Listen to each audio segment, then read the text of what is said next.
Hi friends, ಎಲ್ರಿಗೂ ನಮಸ್ಕಾರ. Welcome to my YouTube channel Srinidhi YouTube channel.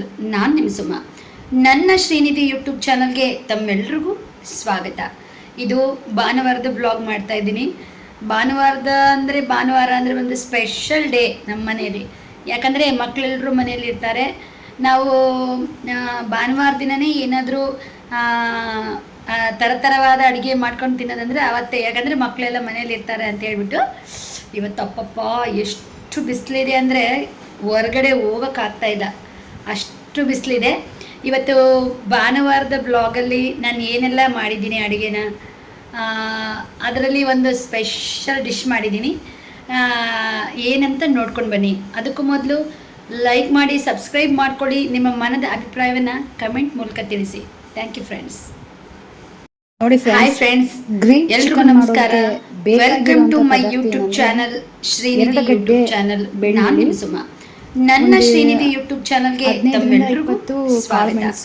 ಇದು ಭಾನುವಾರದ ಬ್ಲಾಗ್ ಮಾಡ್ತಾ ಇದ್ದೀನಿ. ಭಾನುವಾರ ಅಂದ್ರೆ ಒಂದು ಸ್ಪೆಷಲ್ ಡೇ ನಮ್ಮ ಮನೆಯಲ್ಲಿ. ಯಾಕಂದ್ರೆ ಮಕ್ಕಳೆಲ್ಲರೂ ಮನೆಯಲ್ಲಿ ಇರ್ತಾರೆ. ನಾವು ಭಾನುವಾರ ದಿನನೇ ಏನಾದ್ರೂ ಥರಥರವಾದ ಅಡಿಗೆ ಮಾಡ್ಕೊಂಡು ತಿನ್ನೋದಂದ್ರೆ ಅವತ್ತೇ. ಯಾಕಂದ್ರೆ ಮಕ್ಕಳೆಲ್ಲ ಮನೆಯಲ್ಲಿ ಇರ್ತಾರೆ ಅಂತ ಹೇಳ್ಬಿಟ್ಟು ಇವತ್ತು ಎಷ್ಟು ಬಿಸಿಲಿದೆ ಅಂದ್ರೆ ಹೊರಗಡೆ ಹೋಗಕ್ಕಾಗ್ತಾ ಅಷ್ಟು ಬಿಸಿಲಿದೆ.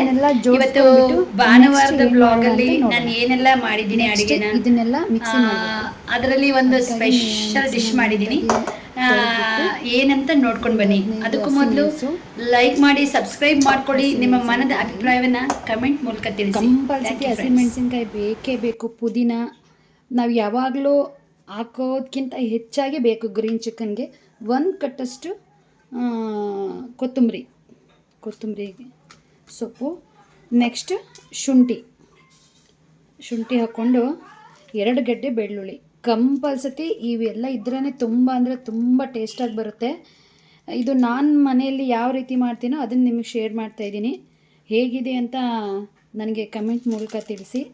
ನೆಕ್ಸ್ಟ್ ಕಾಳುಮೆಣಸು, ಅನಾನಸ್ ಹೂವು, ಚಕ್ಕೆ, ಲವಂಗ ಇದನ್ನೆಲ್ಲ ಹಾಕ್ಕೊಳ್ಬೇಕು. ಒಂದು ನಿಮಿಷ ತೋರಿಸ್ತಿದೆ ನಿಮಗೆ.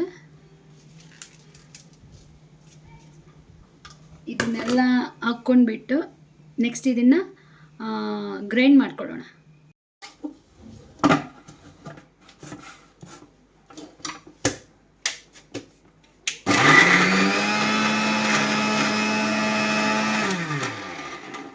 ಇವಾಗ ಇದಕ್ಕೆ ಸ್ವಲ್ಪ ನೀರನ್ನು ಆ್ಯಡ್ ಮಾಡ್ಕೊಳ್ಳೋಣ. ಸ್ವಲ್ಪ ನೀರು ಹಾಕ್ಕೊಳ್ಬೇಕು, ಜಾಸ್ತಿ ಏನು ಬೇಡ.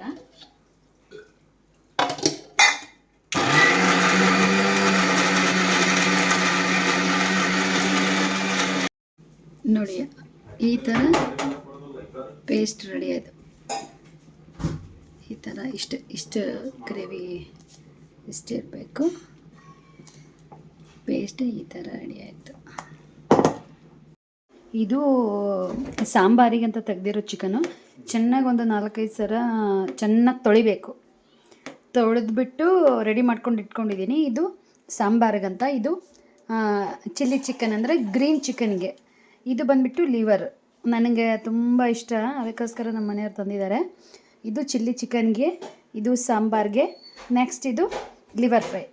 ಇದನ್ನು ಈ 3 ಅಡುಗೆನ ಯಾವ ಥರ ಮಾಡ್ತೀನಿ ಅಂತ ಈ ವ್ಲಾಗಲ್ಲಿ ಹಾಕಿದ್ದೀನಿ ನೋಡಿ. ಈಗ ಗ್ರೀನ್ ಚಿಲ್ಲಿ ಚಿಕನ್ ಹೇಗೆ ಮಾಡೋದು ಅಂತ ನೋಡೋಣ. ನೆಕ್ಸ್ಟ್ ಫಸ್ಟ್ ಗ್ಯಾಸ್ ಹಚ್ಕೊಂಡ್ಬಿಟ್ಟು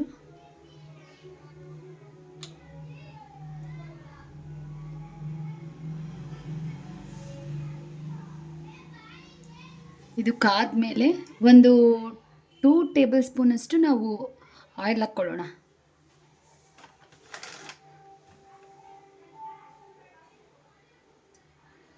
ಪ್ಲಾಸ್ಟಿಕಲ್ಲಿ ಏಕೆ ಆಯಿಲ್ ಹಾಕ್ಕೊಂಡಿದ್ದೀರಾ ಅನ್ಬೇಡ್ರಿ, ಸ್ಟೀಲಲ್ಲಿದೆ.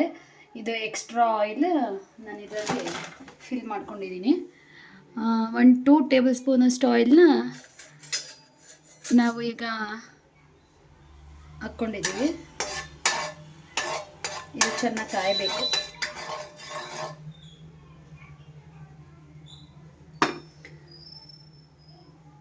ಟೇಬಲ್ ಸ್ಪೂನ್ ಆಯಿಲ್ ಹಾಕ್ಕೊಂಡ್ಮೇಲೆ ಸ್ವಲ್ಪ ಇದಕ್ಕೆ ಈರುಳ್ಳಿ ಹಾಕ್ಕೊಳ್ಳೋಣ. ಈರುಳ್ಳಿ ಆಲ್ರೆಡಿ ಹೆಚ್ಚಿಟ್ಕೊಂಡಿದ್ದೀನಿ.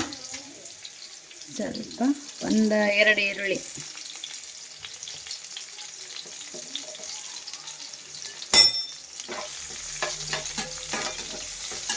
ಇದನ್ನು ಸ್ವಲ್ಪ ಹೊತ್ತು ಬಾಡಿಸ್ಕೊಳ್ಳೋಣ.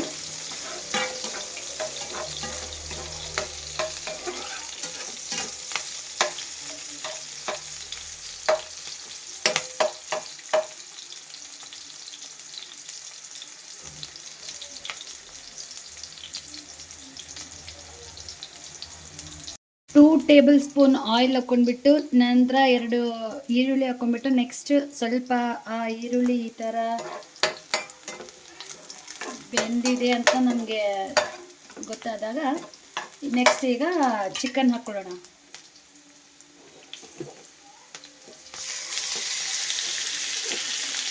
ಒಂದು kg ಚಿಕನ್ ಇದೆ ಇದು.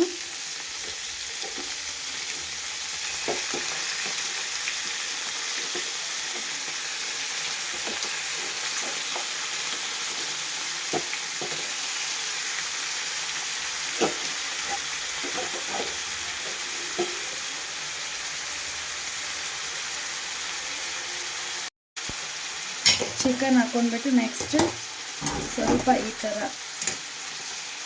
ಅದನ್ನು ಎಣ್ಣೆಯಲ್ಲಿ ಬಾಡಿಸ್ಕೊಳ್ಬೇಕು ಒಂದು 10-20 ಮಿನಿಟ್ಸ್. ಇನ್ನೊಂದು ಮೇನ್ ಟಿಪ್ಸ್ ಏನಪ್ಪ ಅಂದರೆ ಚಿಕನ್ ಹಾಕಿದ ತಕ್ಷಣ ಅರಿಶಿನ ಉಪ್ಪು ಹಾಕಬಾರ್ದು. ಚಿಕನ್ ಹಾಕಿದ ತಕ್ಷಣವೇ ಹಾಕಬಾರ್ದು. ಅದು ಒಂದು 5-10 ನಿಮಿಷ ಬೇಯಬೇಕು. ಚೆನ್ನಾಗಿ 5-10 ನಿಮಿಷ ಬೆಂದು ಒಂದು 10 ಮಿನಿಟ್ಸ್ ಆದಮೇಲೆ ಅದು ನೀರು ಬಿಡುತ್ತಲ್ವ, ಆವಾಗ ನಾವು ಉಪ್ಪು ಅರಿಶಿನ ಪುಡಿ ಆ ಟೈಮಲ್ಲಿ ಹಾಕಿದರೆ ಮಾತ್ರ ಅದು ಅಬ್ಸರ್ವ್ ಮಾಡ್ಕೊಳ್ಳುತ್ತೆ, ಹೀರ್ಕೊಳ್ಳುತ್ತೆ. ಇಲ್ಲಾಂದರೆ ಈಗ ಉಪ್ಪು ಅರಿಶಿನ ಪುಡಿ ನಾವು ಹಾಕಿದರೆ ನೀರಲ್ಲೇ ಅದು ಇದಾಗಿ ಕರಗಿಬಿಡುತ್ತೆ, ಚಿಕನ್ಗೆ ಅದು ಅಂಟ್ಕೊಳ್ಳೋದಿಲ್ಲ. ಅದಕ್ಕೆ ಫಸ್ಟ್ ಚಿಕನ್ನ ಒಂದು 10 ಮಿನಿಟ್ಸ್ ನಾವು ಬೇಯಿಸ್ಕೋಬೇಕು ಎಣ್ಣೆಯಲ್ಲಿ. ನಂತರ ಅದಾದಮೇಲೆ ನೆಕ್ಸ್ಟ್ ನಾವು ಉಪ್ಪು ಅರಿಶಿನ ಪುಡಿ ಹಾಕ್ಕೋಬೇಕು. ಇದೊಂದು ಟಿಪ್ಸ್ ಯೂಸ್ ಮಾಡ್ಕೊಳ್ಳಿ. ಬೇಕಾದರೆ ಒಂದು ಸಲ ನೀವು ಕೂಡ ಟ್ರೈ ಮಾಡಿ ನೋಡಿ.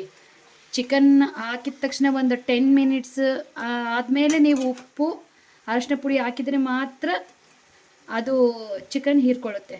ಒಂದು ಸಲ ಯೂಸ್ ಮಾಡಿ ನೋಡಿ. ಲಿಡ್ ಕ್ಲೋಸ್ ಮಾಡೋಣ. ಒಂದು 10 ಮಿನಿಟ್ಸ್ ಲಿಡ್ ಕ್ಲೋಸ್ ಮಾಡಿಬಿಟ್ಟು ಬೇಯಿಸ್ಕೊಳ್ಳೋಣ. 5 to 10 ಮಿನಿಟ್ಸ್ ಇದರಲ್ಲಿ ಬೇಯಿಸ್ಕೊಂಡ್ಬಿಟ್ಟು ನೆಕ್ಸ್ಟ್ ನಾವು ಉಪ್ಪು ಅರಿಶಿನ ಪುಡಿ ಹಾಕ್ಕೊಳ್ಳೋಣ. ಲಿಡ್ ಕ್ಲೋಸ್ ಮಾಡಿಬಿಟ್ಟು ಹಾಗೆ ಬಿಡಬಾರ್ದು. ಒಂದು 5 ನಿಮಿಷಕ್ಕೆ ಸ್ವಲ್ಪ ನಾವು ಈ ಥರ ಚಿಕನ್ನ ಕೈ ಆಡಿಸ್ತಾ ಇರಬೇಕು.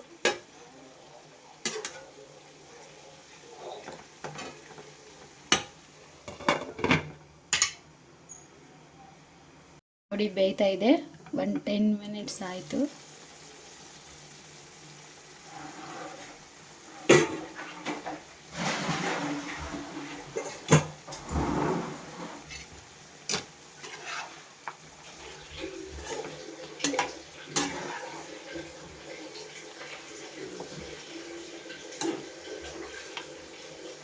ನೋಡಿ ನಾನು ನೀರೇ ಹಾಕಿಲ್ಲ. ಈಗ ಯಾವ ರೀತಿ ಇಲ್ಲಿ ನೀರು ಬಿಟ್ಕೊಂಡಿದೆ ಅಂತ. ಈಗ ನಾವು ಉಪ್ಪು ಅರಿಶಿನ ಪುಡಿ ಹಾಕ್ಬಿಟ್ರೆ ಈ ನೀರಲ್ಲೇ ಹೋಗ್ಬಿಡುತ್ತೆಲ್ಲ. ಅದಕ್ಕೆ ಒಂದು 10 ಮಿನಿಟ್ಸ್ ಚಿಕನ್ ಬೇಯ್ದ ಮೇಲೆ ನಾವು ಹಾಕಿದರೆ ತುಂಬ ಒಳ್ಳೆಯದು. ಈಗ 10 ನಿಮಿಷ ಆಯಿತು. ಚೆನ್ನಾಗಿ ಈಗ ಅದು ಎಣ್ಣೆಯಲ್ಲಿ ಬೆಂದಿದೆ. ನೆಕ್ಸ್ಟ್ ಈಗ ನಾವು 1 ಸ್ಪೂನಷ್ಟು ಉಪ್ಪು ಹಾಕ್ಕೊಳ್ಳೋಣ.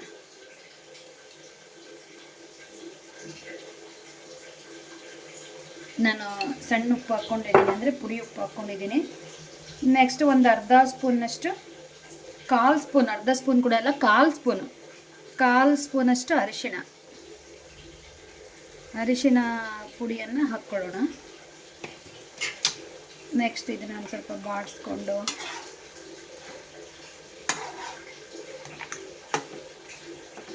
ಈ ಟೈಮೆಲ್ಲ ಹಾಕಿದರೆ ಅರಿಶಿನ ಉಪ್ಪು ಚೆನ್ನಾಗಿ ಹಿಡಿಯುತ್ತೆ. ಅದಕ್ಕಾಗಿ ಈ ಟಿಪ್ನ ಖಂಡಿತ ನೀವು ಫಾಲೋ ಮಾಡಿ. ನೆಕ್ಸ್ಟ್ ಟೈಮ್ ನೀವೇನಾದರೂ ಚಿಕನ್ ಮಾಡುವಾಗ ಚಿಕನ್ ಹಾಕಿದ ತಕ್ಷಣವೇ ಉಪ್ಪು ಅರಿಶಿನ ಪುಡಿ ಹಾಕೋಕ್ಕೆ ಹೋಗಬೇಡಿ ಯಾರು. ಒಂದು 10 ಮಿನಿಟ್ಸ್ ಬೆಂದಮೇಲೆ ಹಾಕಿ. ನೀವು ಮಾಡಿದ ಮೇಲೆ ಹೆಂಗಾಗಿತ್ತು ಅಡುಗೆ ಅಂತ ನನ್ನ ಕಮೆಂಟ್ ಮೂಲಕ ತಿಳಿಸಿ.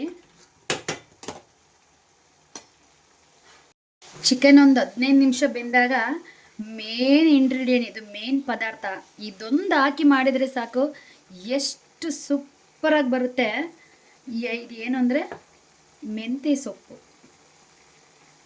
ಮೆಂತ್ಯ ಸೊಪ್ಪನ್ನು ಈ ಗ್ರೇವಿಯಲ್ಲಿ ಹಾಕಿ ಮಾಡಿದರೆ ವಾರೆ ವಾಹ್, ಎಷ್ಟು ಚೆನ್ನಾಗಿ ಬರುತ್ತೆ ಅಂದರೆ ಚಿಕನ್ನು. ನೀವು ಮತ್ತೆ ಮತ್ತೆ ಮನೇಲಿ ಕೇಳ್ತಾ ಇರ್ತೀರ ಮಾಡಿಕೊಡು ಅಂತ, ಅಷ್ಟು ಚೆನ್ನಾಗಿ ಬರುತ್ತೆ. ಒಂದ್ಸಲ ನೀವು ಟ್ರೈ ಮಾಡಿ ನೋಡಿ. ಮೆಂತ್ಯ ಸೊಪ್ಪನ್ನು ಒಂದು 20 ಮಿನಿಟ್ಸ್, ನಾವು ಚಿಕನ್ 10-15 ಮಿನಿಟ್ಸ್ ಅಂದ್ಕೊಳ್ಳಿ, ಬೇಯಿಸ್ಕೊಂಡ್ಮೇಲೆ ಈ ಥರ ನಾವು ಮೆಂತ್ಯ ಸೊಪ್ಪನ್ನು ಹಾಕಿದರೆ ಟೇಸ್ಟ್ ಹೆಂಗಿರುತ್ತೆ ಅಂತೀರ ನೋಡಿ.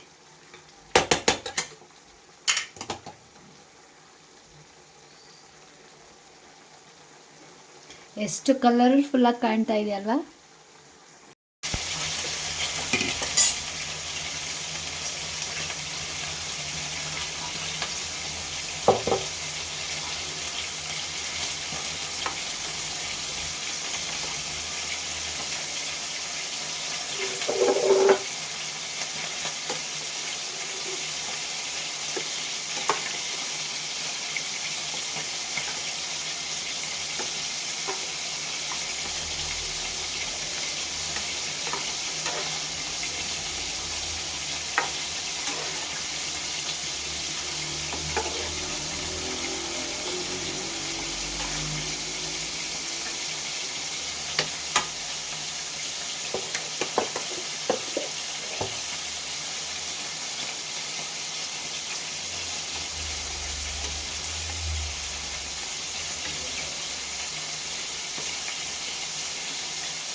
ನೋಡಿ ಫೈನಲಾಗಿ ಒಂದು 20 ಮಿನಿಟ್ಸ್ ಬೆಂದ ಮೇಲೆ ಚಿಕನ್ ಈ ಥರ ರೆಡಿ ಆಯಿತು.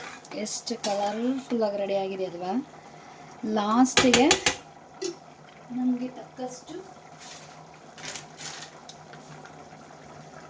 ಗರಂ ಮಸಾಲ ಪ್ರತಿಯೊಂದರಲ್ಲೂ ಬೇಕೇ ಬೇಕು. ಆಲ್ರೆಡಿ ಎಲ್ಲ ಮಸಾಲೆಗಳು ಹಾಕಿರೋದ್ರಿಂದ ಸ್ವಲ್ಪ ಟೇಸ್ಟ್ ವೈಸ್ ಅಷ್ಟೇ, ಟೇಸ್ಟ್ ವೈಸ್ ಗರಂ ಮಸಾಲ ಹಾಕಿಬಿಟ್ಟು ಚೆನ್ನಾಗಿ ಕಲಿಸ್ಬಿಟ್ಟು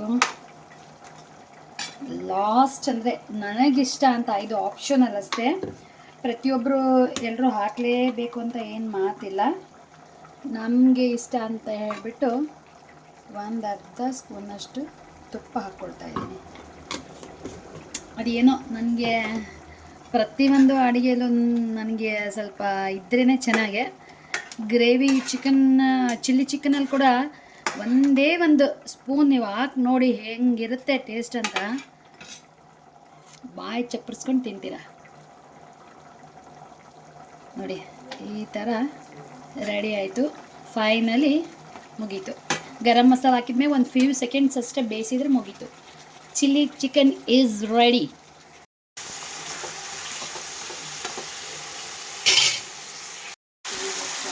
ಆಯಿತು ಕಡಿ ಚಿಲ್ಲಿ ಚಿಕನ್.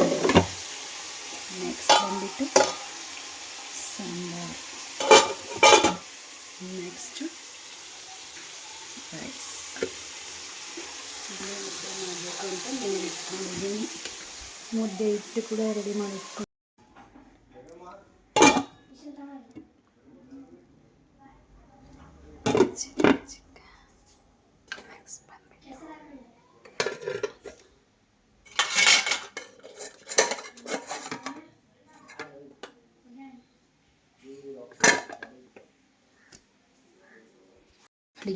ಅಡುಗೆ ಆದ ತಕ್ಷಣವೇ ಮೊದಲು ಕೌಂಟರ್ ಟಾಪ್ ಎಲ್ಲ ಕ್ಲೀನ್ ಮಾಡ್ಕೊಂಡ್ಬಿಟ್ಟೆ.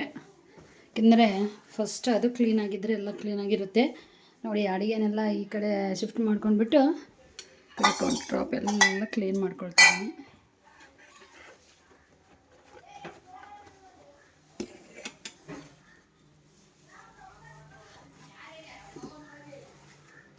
ಫಸ್ಟ್ ಇದು ಕ್ಲೀನ್ ಇರಬೇಕಪ್ಪ. ಎಲ್ಲ ಕೌಂಟರ್ ಟಾಪ್ ಕ್ಲೀನ್ ಮಾಡಿಕೊಂಡು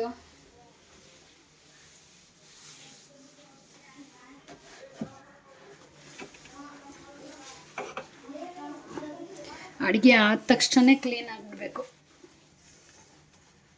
ಆವಾಗಲೇ ಹೆಣ್ಮಕ್ಳಿಗೆ ಸಮಾಧಾನ. ಈಗ ನಮ್ಮ ಮನೆಯವರು ಸ್ವಲ್ಪ ತರಕಾರಿ ತಂದಿದ್ದಾರೆ, ಅದನ್ನು ಈಗ ಫ್ರಿಜ್ಜಲ್ಲಿ ಇಡಬೇಕು. ಎಲ್ಲ ತರಕಾರಿ ತಂದಿದ್ದಾರೆ, ಫ್ರೆಶ್ ಇತ್ತಂತೆ ಅದಕ್ಕೆ ತಂದಿದ್ದಾರೆ. ಇದನ್ನೆಲ್ಲ ಈಗ ಫ್ರಿಜ್ಜಲ್ಲಿ ನಾನು ಇಟ್ಕೊಳ್ಬೇಕು. ಬನ್ನಿ ತರಕಾರಿಗಳನ್ನೆಲ್ಲ ಫ್ರಿಜ್ಜಲ್ಲಿ ಇಟ್ಕೊಳ್ಳೋಣ. ಕ್ಯಾಮ್ರಾ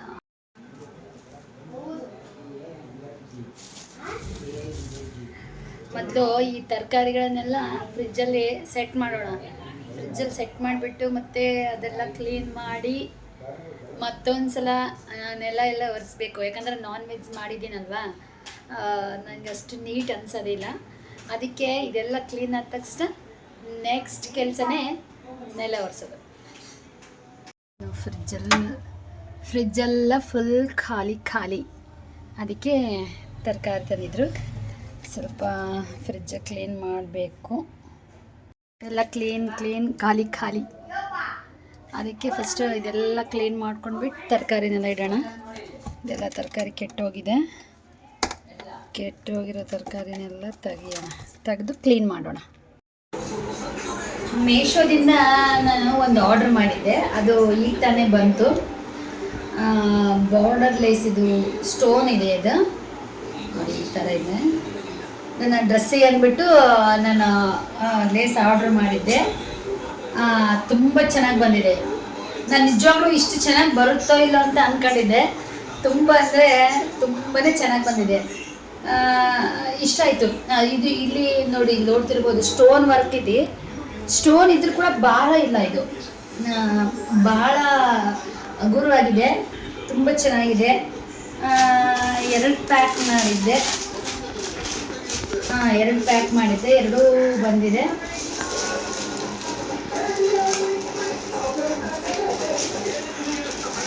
ನಿಜವಾಗ್ಲೂ ಇದು ವರ್ತ್ ಅಂತ ಅನಿಸುತ್ತೆ ದುಡ್ಡಿಗೆ. ಎಷ್ಟು ಅಮೌಂಟ್ ಅಂತ ಹೇಳ್ತೀನಿ ನೋಡಿ. ನೆಕ್ಸ್ಟ್ ಎರಡು ಮಾಡಿದ್ದೆ, ನೋಡೋಣ ಚೆನ್ನಾಗಿದೆನೋ ಇಲ್ವೋ, ಅಟ್ಲೀಸ್ಟ್ ಚೆನ್ನಾಗಿಲ್ಲ ಅಂದರೆ ರಿಟರ್ನ್ ಮಾಡ್ಬೋದು ಅಂತ. ನಿಜವಾಗ್ಲೂ ಅಂದರೆ ಭಾಳ ಇಷ್ಟ ಆಯಿತು, ತುಂಬ ಚೆನ್ನಾಗಿ ಬಂದಿದೆ. ನಾನು ಇದು ಶಾಪಲ್ಲಿ ತೊಗೊಂಡು ಬಂದಿದ್ದೆ ಇದೇ ಥರ ಲೇಸ್, ಬಟ್ ಅದು ತುಂಬ ಭಾರ ಇತ್ತು. ಡ್ರೆಸ್ಗೆ ಹಾಕ್ಕೊಂಡ್ರು ಕೂಡ ತುಂಬ ಭಾರ ಅನಿಸ್ತಿತ್ತು. ಗೋಲ್ಡ್ ಕಲರ್ ತಂದಿದ್ದೆ, ಅಂದರೆ ಈ ಸಲ ಸಿಲ್ವರ್ ತರಿಸಿದ್ದೀನಿ.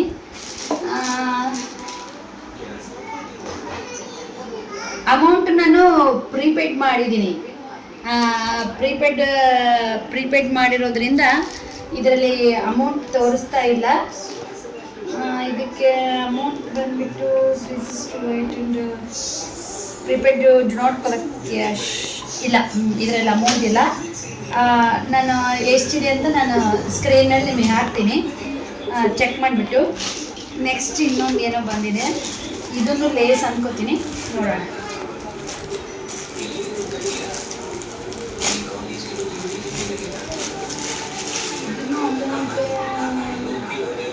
ಇದು 155 ರೂಪಾಯಿ. ಇದು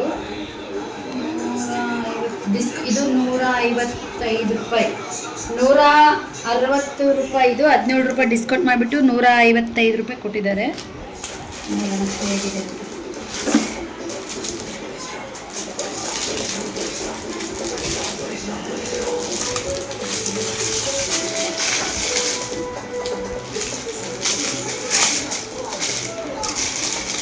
ನೋಡೋಣ, ಟ್ರಯಲ್ ಹೇಗಿದೆ ಅಂತ ಹೇಳ್ಬಿಟ್ಟು ತರಿಸಿದ್ದೀನಿ.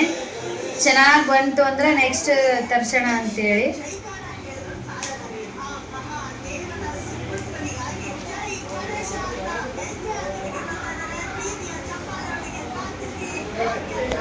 ನೋಡಿ ಈ ಥರ ಬಂದಿದೆ ಲೇಸ್, ತುಂಬ ಅಂದರೆ ತುಂಬಾ ಚೆನ್ನಾಗಿದೆ. ಇದು ನಾವು ಸ್ಯಾರಿಗಾದರೂ ಸ್ಟಿಚ್ ಮಾಡ್ಕೋಬೋದು, ಬ್ಲೌಸಿಗಾದರೂ ಸ್ಟಿಚ್ ಮಾಡ್ಕೋಬೋದು, ಡ್ರೆಸ್, ಚುಡಿ, ಲಂಗ ದಾವಣಿ, ಲಂಗ ಬ್ಲೌಸು, ನಾವು ಯಾವ ಥರಕ್ಕಾದರೂ ಸ್ಟಿಚ್ ಮಾಡ್ಬೋದು. 150 ರೂಪೀಸ್ 155 155 ರೂಪಾಯಿ ಅಂದರೆ ನಿಜವಾಗ್ಲೂ ತೊಗೋಬೋದು. 4 ಮೀಟ್ರ್ ಬಂದಿದೆ, 4 ಮೀಟ್ರು. ಇದು ಕೂಡ ಇದು ಒಂದು ಬಂಡಲ್ 4 ಮೀಟ್ರ್ ಬಂದಿದೆ. ಇದೊಂದು ಬಂಡಲ್ 4 ಮೀಟ್ರು, ಇದು ಒಂದು ಬಂಡಲ್ 4 ಮೀಟ್ರು. ತುಂಬ ಚೆನ್ನಾಗಿದೆ, ಸೂಪರ್ ಕ್ವಾಲಿಟಿ ಇದೆ. ನಾನು ಇದರ ಅಮೌಂಟ್ನ ಸ್ಕ್ರೀನ್ ಮೇಲೆ ಮೆನ್ಷನ್ ಮಾಡ್ತೀನಿ.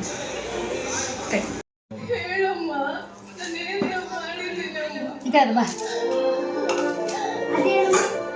ಮೇಲೆ ನಿಂತು ಇಷ್ಟೊತ್ತು ಆಕ್ಟ್ ಮಾಡಿದ್ರಲ್ಲ ವಂಶಿ.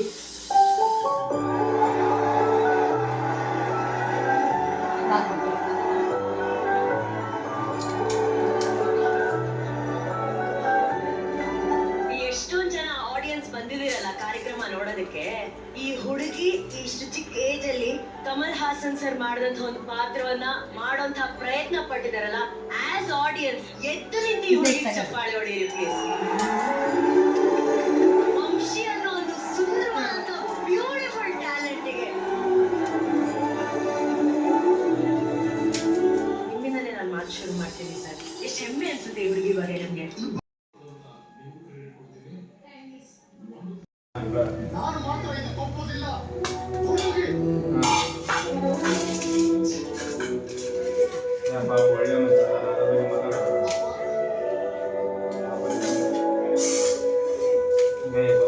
ನಿಯತ್ತಾಯ್ತು ಅಣ್ಣ.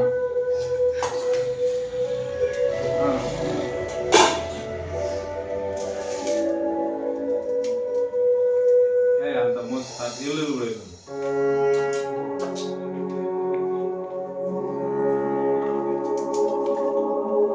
ರಾಜಣ್ಣ, ಬೆಳಿಗ್ಗೆ ಮಾತಾಡೋಣ. ಒಂದು ಸ್ವಲ್ಪ ಬಿಜಿ ಇದೀನಿ, ಬೆಳಿಗ್ಗೆ ಮಾತಾಡೋಣ. ಯಾವ ಕೆಲಸ ರೆಡಿ ಮಾಡ.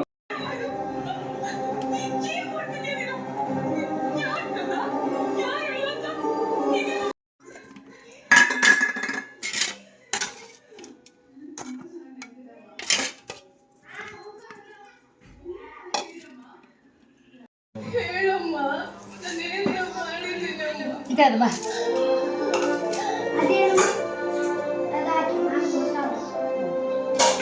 ವಾವ್ ಅಂತಾನೆ. ಅದು ಚಿಕನ್ ತಿಂದು